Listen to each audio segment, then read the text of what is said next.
إحسانه والشكر له على توفيقه وامتنانه وأشهد أن لا إله إلا الله وحده لا شريك له تعظيما لشأنه وأشهد أن نبينا محمدا عبده ورسوله الداعي إلى رضوانه صلوات الله ربي وسلامه عليه وعلى آله وأصحابه أجمعين أما بعد عباد الله يزاريو خطباتشن تلك رأسنا يانسانو إسلام ተከታዮቹ ውስጥ እንዲኖሩበት ያስቀመጣቸው ጠንካራ መሰረቶች ጠንካራ ምሰሶዎች አሉ።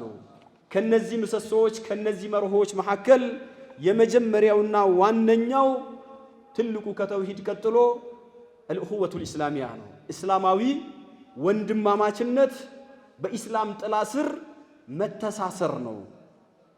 እንግዲህ ዲናችን ዲነል ኢስላም ሙስሊሞችን አገር፣ ቋንቋ፣ ብሔር፣ ሰው ሰራሽ ጂኦግራፊ ባውንደሪዎች ድንበሮች ሳይገድቧቸው ሁሉም በአላህ ሱብሓነሁ ወተዓላ ዲን በኢስላም ጥላ ስር እንዲሰባሰቡ ተከታዮቹን ያዛል። እነዚህ ሰው ሰራሽ ድንበሮች፣ ሰው ሰራሽ አስተሳሰቦች፣ የጎሰኝነት አመለካከቶች ሰዎችን በቀለም በመደብ ወይም ደግሞ በዘር በጎሳ መከፋፈል እንዲህ አይነቱን ክፍፍል ኢስላም ዕውቅና አይሰጠውም። እንዲህ አይነቱን ክፍፍል ኢስላም ከመጀመሪያው ጀምሮ ነው እንዲጠፋ የታገለው። ዛሬ ምናልባት አገራችንንም ዓለማችንንም እየናጠ ያለ እያስቸገረ ያለ ሁላችንም የምናውቀው ጎሰኝነት፣ ብሔርተኝነት፣ ወንዘኝነት የመሳሰሉት የመንደርተኝነት አስተሳሰቦች ብዙ ነው። ጎረቤታችንን ሶማሊያን አፈራርሰዋል። ዛሬ አገራችንንም ወደዚያው እየወሰዳት ይመስላል። በየጊዜው የሚነሱ ጦርነቶች በአገራችን ላይ በየጊዜው በኢኮኖሚ አንድ እርምጃ ወደፊት እንዳንራመድ የተሻለ ማህበረሰብ እንዳይፈጠር አገሪቱ የሰበሰበቻቸውን ነገሮችን በሙሉ ለቃቅሞ የሚበላው በዚሁ በጎሰኝነት በብሔርተኝነትና መሰል ችግሮች የሚፈጠሩ ጦርነቶች ናቸው። ዲናችን ዲነል ኢስላም እንግዲህ ሲቋቋም ነቢያችን ሰለላሁ ዐለይሂ ወሰለም ሙስሊም ማህበረሰብ ሲመሰርቱ መጀመሪያውንም የመሰረቱት ቁረይሽዩን አቡበክር ስዲቅን፣ ዑመር ኢብኑል ኸጣብን፣ ፋርሳዊውን ሰልማንን፣ ሮማዊውን ሱሐይብን፣ ሀበሻዊውን ቢላልን አንድ ላይ አዋቅረው ነው ነቢያችን ሰለላሁ ዐለይሂ ወሰለም የትላንትናውን ትልቅ ስልጣኔ ለዓለም ያበረከተው የሰው ዘርን የመራውን ያንን ትልቅ ማህበረሰብ የፈጠሩት። ነቢያችን ሰለላሁ ዐለይሂ ወሰለም ከሁሉም አካባቢ የተውጣጣ ማህበረሰብ ይዘው ነው። ሰዎች በምንም አይነት መልኩ ሊተሳሰሩ የሚገባው በዲነል ኢስላም ላይ ነው። ሁሉም የአላህ ሱብሓነሁ ወተዓላ ባሪያዎች ናቸው። አንዳቸው ከአንዱ አይበልጡም የሚለውን መርህ ይዞ ነው ኢስላም የተነሳው። ኢስላም ዓለም አቀፋዊ ሃይማኖት ነው። ድንበሮች፣ ወንዞች፣ ባህሮች፣ አካባቢዎች፣ የቆዳ ቀለም፣ ቋንቋ የትኛውም አያቆመው። ዲናችን ዲነል ኢስላም ሁላችንም በኢስላም ጥላ ስር እንድንተሳሰርና ከጠባቡ የጎሰኝነት የብሔርተኝነት ወይም ደግሞ የመንደርተኝነት አስተሳሰብ ወጥተን በአላህ ገመድ ላይ እንድንተሳሰር ነው። አገራችን ትላንትና የኢትዮጵያ ሙስሊሞች ከሰሜን ያለው ደቡቡ ላይ ችግር ሲገጥመው በጣም ይሰማዋል። የምስራቁ ለምዕራቡ ያነባል፣ ጭንቀት ነበረ።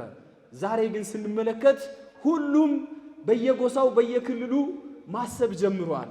እስልምናችን አደጋ ላይ ነው ያለው ከአገራችንም በፊት ማለት ይቻላል። ይሄንን ነገር አላህ ሱብሓነሁ ወተዓላ እንዲህ አይነቱን ነገር አጥብቆ የኮነነው ሙእሚኖችን በቁርአን ላይ ያስቀመጠው ኢነመል ሙእሚኑነ ኢኽወቱን ያለው ምእመናኖች ወንድማማቾች ናቸው። መህማ ካኑ ማለት ነው። እነማንም ይሁኑ ማን የትኛውም ሀገር የትኛውም አካባቢ ተወላጆች የትኛውም ቋንቋ ተናጋሪዎች ይሁኑ የትኛውም አይነት የቆዳ ቀለም ይኑራቸው ኢነመል ሙእሚኑነ ኢኽዋኑ ያለው አላህ አንዱ ሙእሚን ለሌላው ሁሉ ጊዜም ይጨነቃል።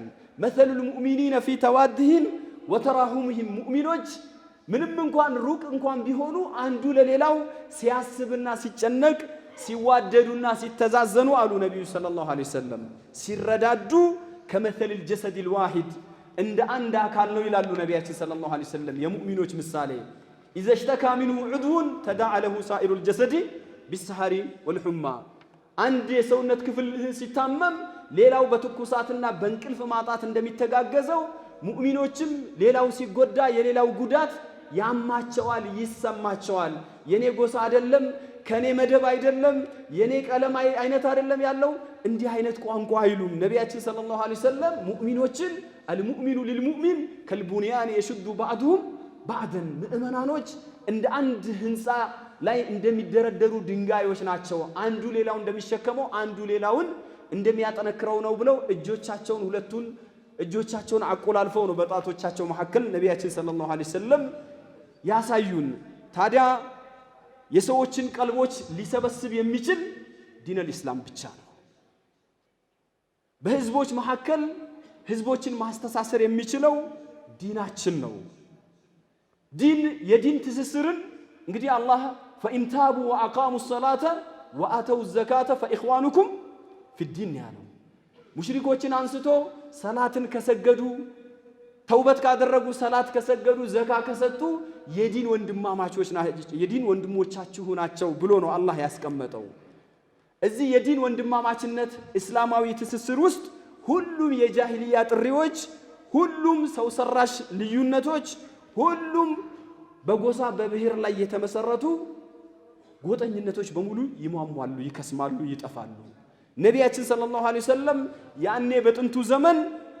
ዳዕዋቸውን ሲጀምሩ ሱሐቦቻቸውን በምንድነው ያስጠነቀቋቸው በዘር በጎሳ በመደብ በመሳሰሉት ነገሮች መፎከር እነዚህ ነገሮችን ምን ማድረግ ማቀጣጠልና ማራገብ ከእስላማዊ አስተሳሰብና ከእስልምና እምነት ጋራ ፈጽሞ የማይሄድ ነገር ነው እናንተ ሰዎች ሆይ መሰረታችሁ አንድ ነው የተገኛችሁት ከአንድ ምንጭ ነው የሁላችሁም መመለሻ ወደ አንዱ ጌታ ወደ አላህ Subhanahu Wa Ta'ala ነው ሁላችሁም የአደም ልጆች ናችሁ በመሐከላችሁ ሊኖር የሚገባው ልዩነት መበላለጥ ካለ በተቋዋና በመልካም ስራ ነው ብለው ሐጀተል ወዳዕ ላይ በተለያዩ አጋጣሚዎች አዩሃና ሲሉ ነበር ነቢ እናንተ ሰዎች ሆይ ጌታችሁ አንድ ነው አባታችሁ አንድ ነው ሁላችሁም የአደም ልጆች ናችሁ ሁላችሁ አደም ከአፈር ነው የተገኘው ማንንም ከማንንም አይበልጥም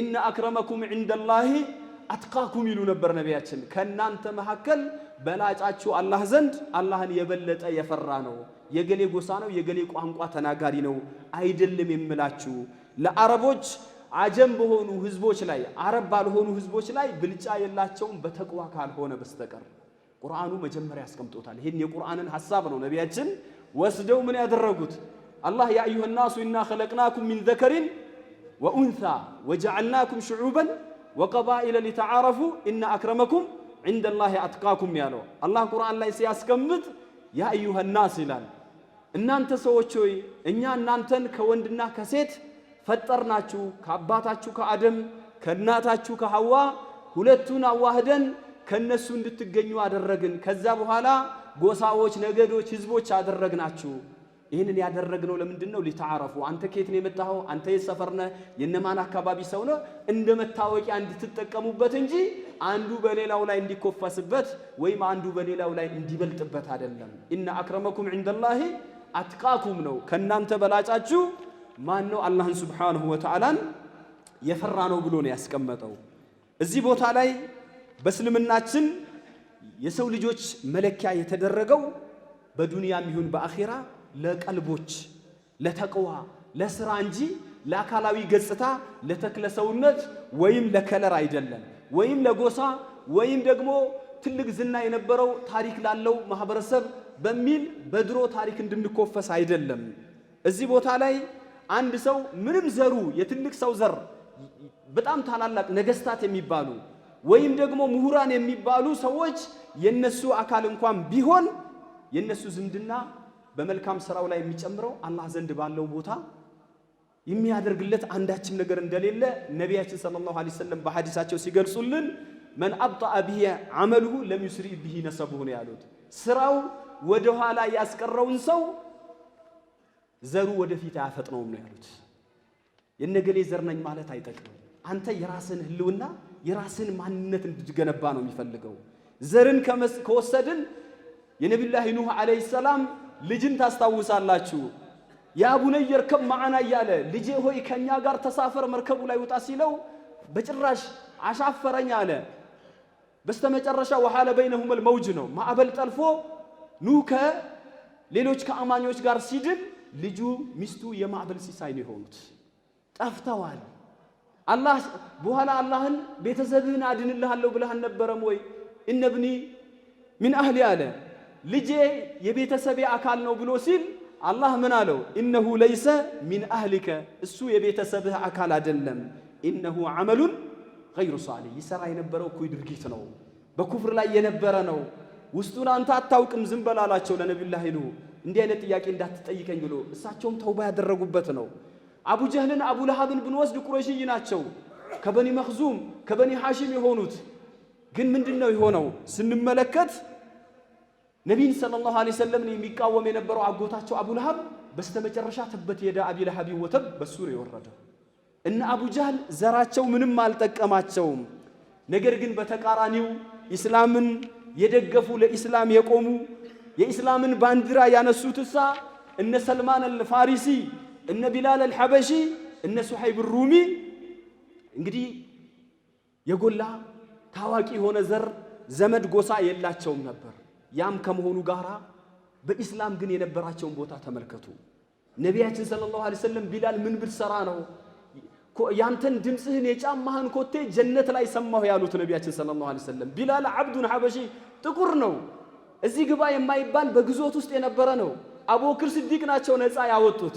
አዕተቀ ሰይዱና አቡበክር ሰይድና ቢላል እያሉ ዑመር አለቃችን አቡበክር አለቃችንን ቢላልን ከባርነት ነፃ ወጣው እያሉ ነበር የሚናገሩት፣ በክብር ማለት ነው። ማን ነው ከፍ ያደረገው ቢላልን? ኢስላም ነው። ሱሐይብን ሁሉን ሀብቱን ንብረቱን ፊዳ አድርጎ ወደ መዲና ሲሰደድ ለመካ ሰዎች ትቶላቸው ሲመጣ ነቢያችን ረቢሐል በይኡ ወአበል ሙንዚር ነው ያሉት። የሰራው ስራ አላህ ዘንድ መቅቡል ሆኖልሃል ብለው ነው ያስቀመጡት። ሰልማን አልፋሪሲ ምን ያህል ቦታ እንደነበረው በኢስላም ታሪክ ታውቃላችሁ። ኢስላምን ለማግኘት የደከመው ድካም ነው። አንድ ጊዜ በጎሳ ሲፎካከሩ አንዳንድ አላዋቂ ሰዎች እሱ ምን አለ? አቢል ኢስላሙ ላ አበሊ ሲዋሁ አለ። አባቴ ኢስላም ነው፣ እኔ ከኢስላም ውጪ ሌላ አባቴ የለኝም አለ።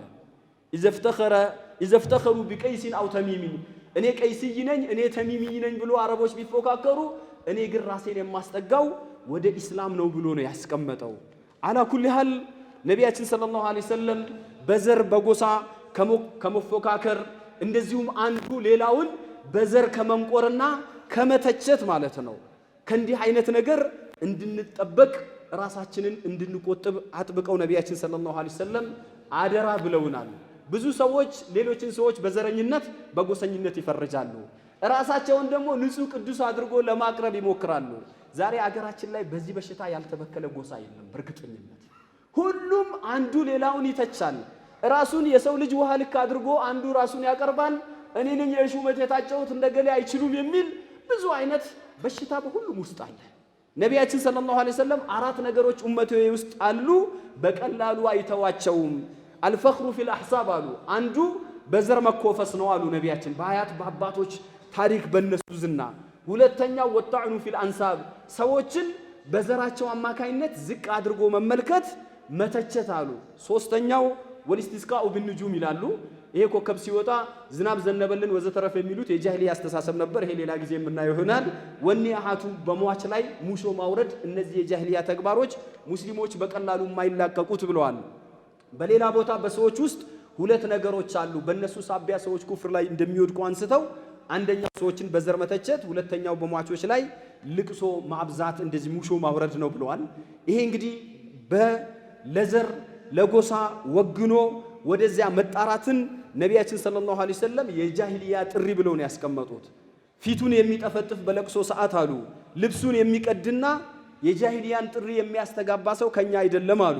በሌላ ቦታ ወደ ዘረኝነት ወደ ጎሰኝነት የሚጣራ ከኛ አይደለም። ወለይሰ ሚና መን ቃተለ ዐላ ዐሰቢየቲን፣ በዘረኝነት ተነሳስቶ ሰዎች ላይ መሳሪያ የሚያነሳ የሚጋደል ከኛ አይደለም።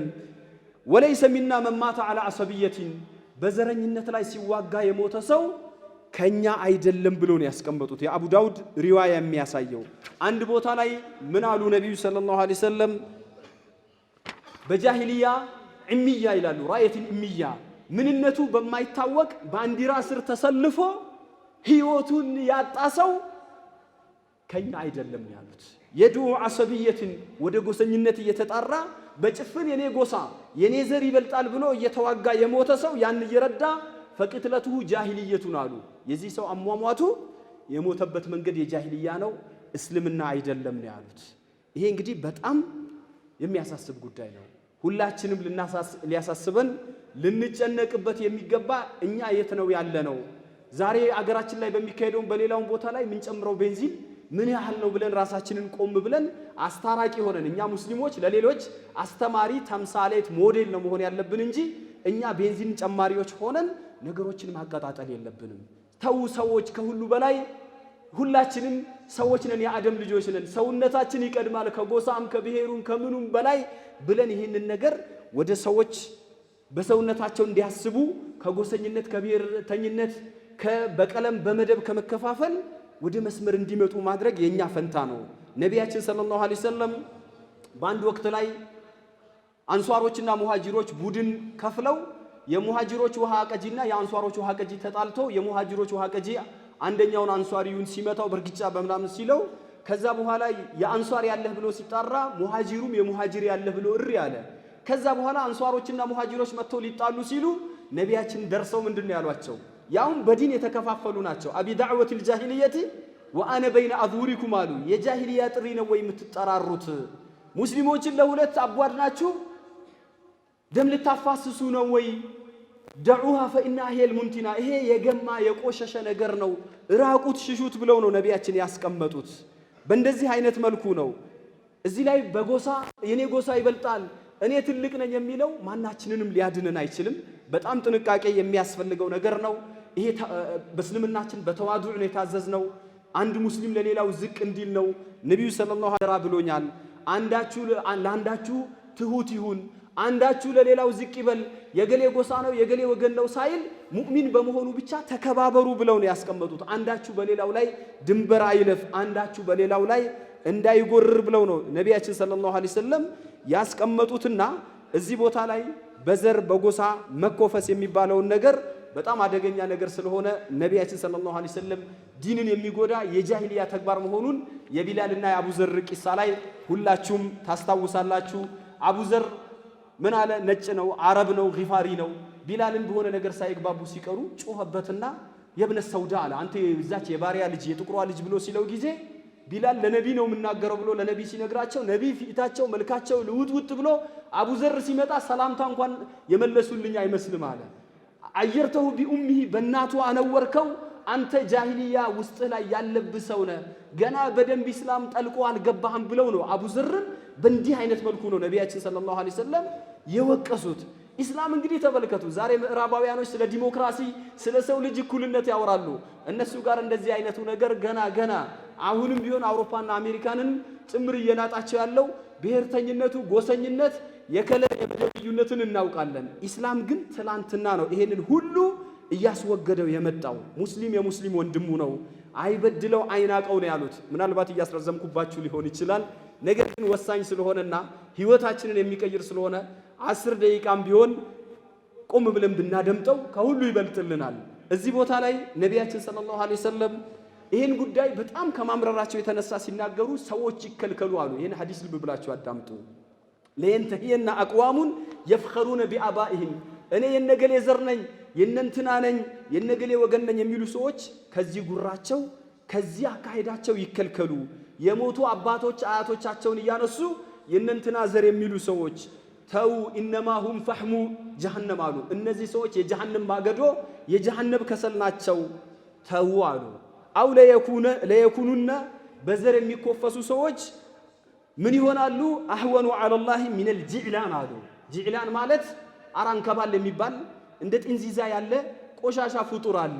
በአፍንጫው አይነ ምድር እየገፋ ማለት ነው፣ ካካ እየገፋ የሚሄድ እንስሳ ነፍሳት አለ አላህ ከዛ የበለጠ ወራዳ ያደርጋችኋል አለበለዚያ አላህ Subhanahu Wa Ta'ala የጃሂልያ የድንቁርናን ፉከራና ዘራፍ ማለትን አስወግዶላቸዋል ሰዎች ሁለት አይነት ናቸው ሙእሚኑን ተቅዩን ወፋጅሩን ሸክዩን ወይ ሙእሚን ተቅይ ነው የምትሆነው ወይም ደግሞ ፋጅር ከሃዲ መናጢ ነው የምትሆነው ብለው ነው ያስቀመጡት ሰዎች ሁሉ ከአደም ናቸው አደም ደግሞ ከአፈር ነው የተፈጠረው ብለው ነቢያችን ሰለላሁ ዐለይሂ ወሰለም እነዚህ ነገሮችን በስፋት እንግዲህ አንድ ባንድ ነግረውናል ታዲያ የነቢያችንን ሰለላሁ ዐለይሂ ወሰለም ሁኔታ ስናይ እኛ ማነን ስንል ነቢ ትልቅ ዘር ያላቸው የትልቅ ሰው ልጅ ናቸው እንደ በዘር ቢቆፈስ ሰው መቆፈስ ቢፈቀድ ኖሮ ነቢ ነበር የሚቆፈሱት ነገር ግን ነቢያችን ሰለላሁ ዐለይሂ ወሰለም ሰይዱ ወለዲ አደም ነኝ የአደም ልጆች ሁሉ ቁንጮ አድርጎኛል ጉራ አይደለም አሉ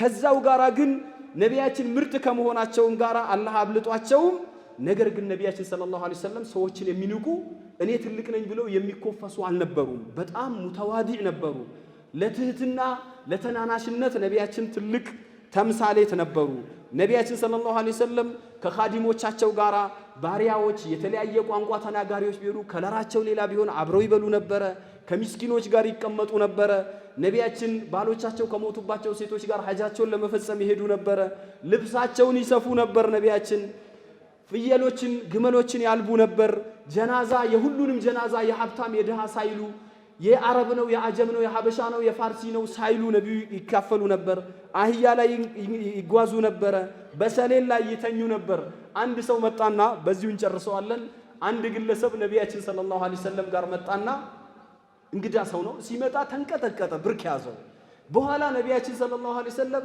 አንተ ሰውዬ ምን ሆነ ነው ሐዊን አላ ነፍሲካ አሉ ተረጋጋ እንጂ እኔ ንጉስ አይደለሁም እንደ ነገስታቶች ማስፈራ አይደለሁም እኔ እኮ ማለት አነ ኢብኑ እምራአቲን ካነት ተአኩሉ القديد بمكه አሉ መካ ላይ የነበረች አንድ ምስኪን ቋንጣ ስጋ አድርቃ ትበላ የነበረች የአንድ ድሃ ሴት ልጅ ነኝ ብለው ነው ነቢያችን ሰለላሁ ዐለይሂ ወሰለም በእንደዚህ አይነት መልኩ ነው እንግዲህ ነቢያችን ሰለላሁ ዐለይሂ ወሰለም ሰዎችን ሲያረጋጉ የነበሩትና ከዚህ ከዘረኝነት ከጠባብ አስተሳሰብ እንውጣ ለኢስላም ሁላችንም እንስራ በኢስላም ጥላ ስር እንተሳሰር እኛ በኢስላም ጠንካራዎች ከሆን አይደለም ለራሳችን ለሀገራችን ለሁሉም መትረፍ እንችላለን ኢስላማችንን ከፍ ማድረግ እንችላለንና የዛሬው ኹጥባ አጠቃላይ መንፈሱ ይህን ይመስላል الحمد لله نحمده ونستعينه ونستغفره ونستهديه ونعوذ بالله من شرور أنفسنا ومن سيئات أعمالنا من يهده الله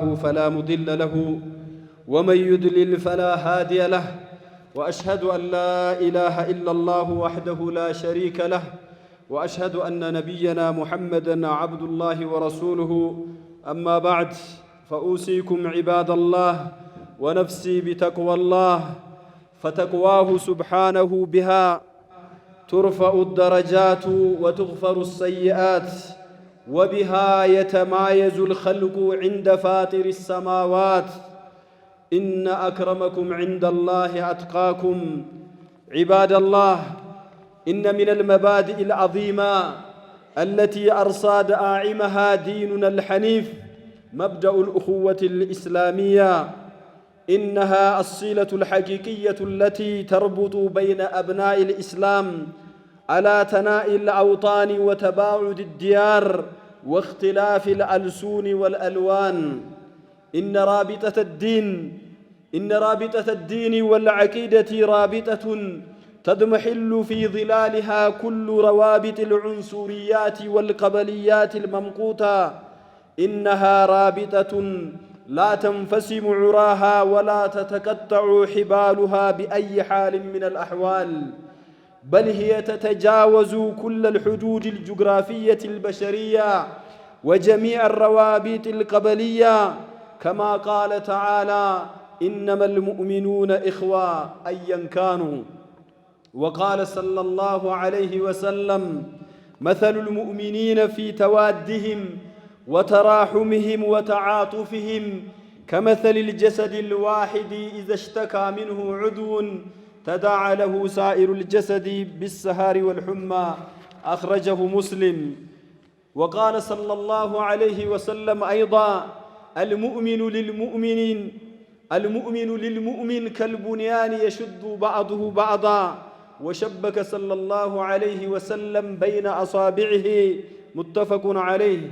عباد الله، ليس غير الإسلام جامعا للقلوب، وليس غير الدين مؤلفا بين الشعوب، تتلاشى أمامه كل الدعاوى الجاهلية والفوارق الجنسية والعصبيات القومية.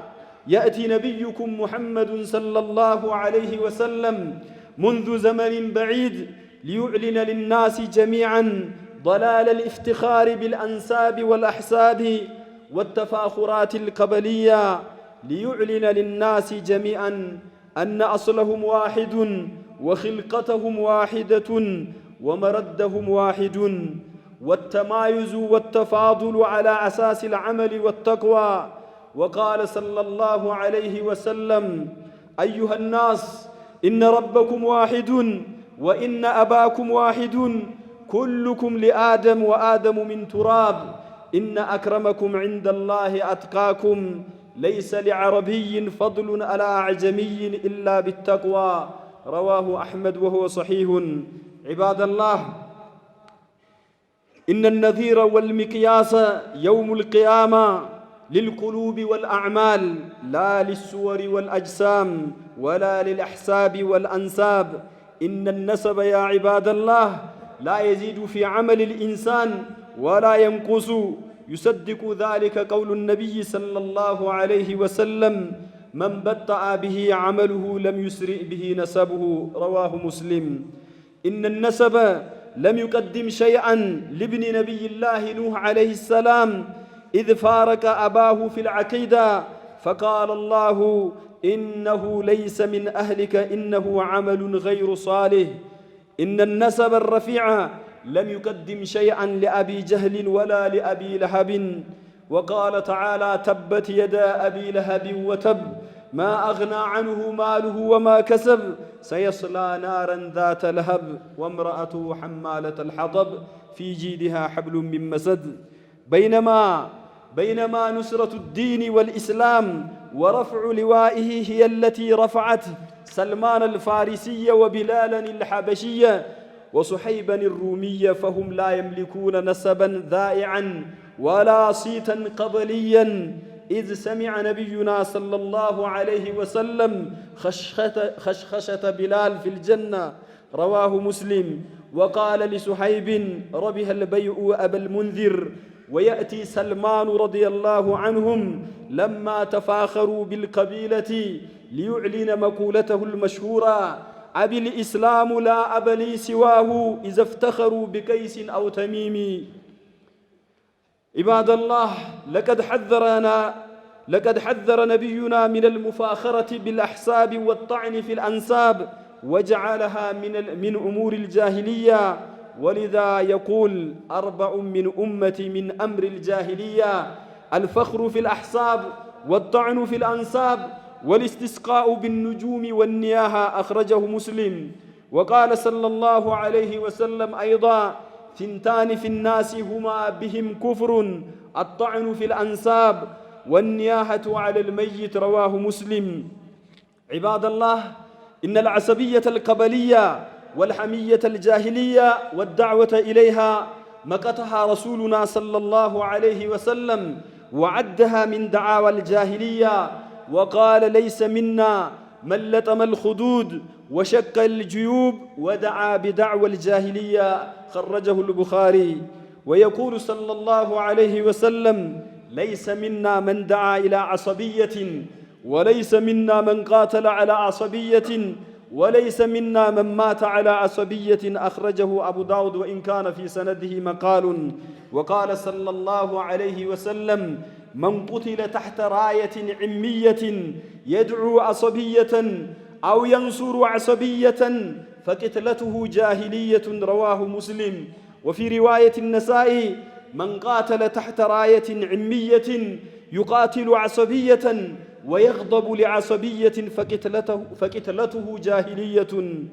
بل جعلها الإسلام منتنة تنفيرا للنفوس من سلوك طريقها واتباع سبيلها.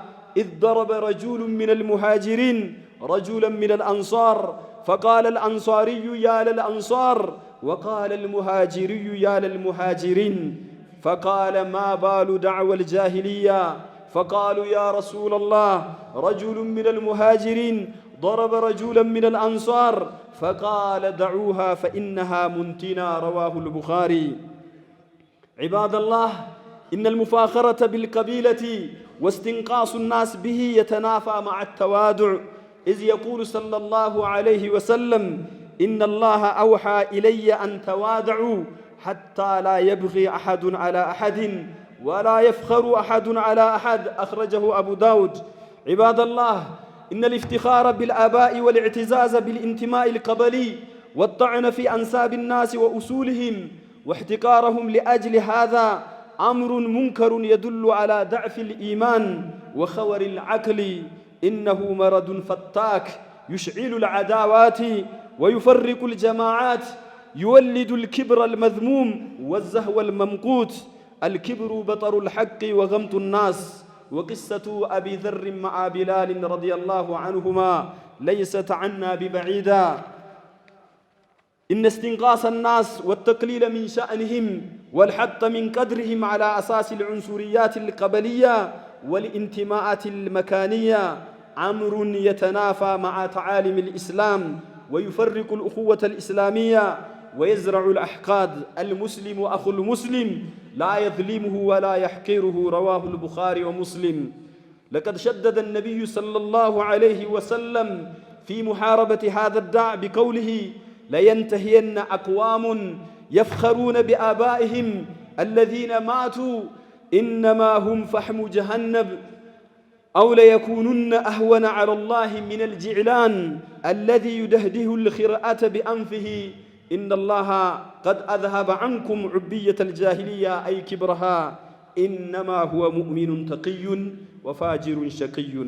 الناس كلهم بنو آدم وآدم خلق من تراب، رواه أبو داود والترمذي وأحمد. عباد الله، العصبية القبلية مجالس الدهماء تروجها واحتفالات القبائل تزكيها وأشعار الغاوين ترددها، ونحن أمة واحدة عقيدة الإسلام تجمعنا وراية التوحيد تؤلف بيننا، لا فخر لنا إلا بطاعة الرحمن ولا عز لنا إلا بالإيمان، ومهما ابتغينا العزة بالأنساب والألوان فلا عز لنا بل أذلنا الله عز وجل.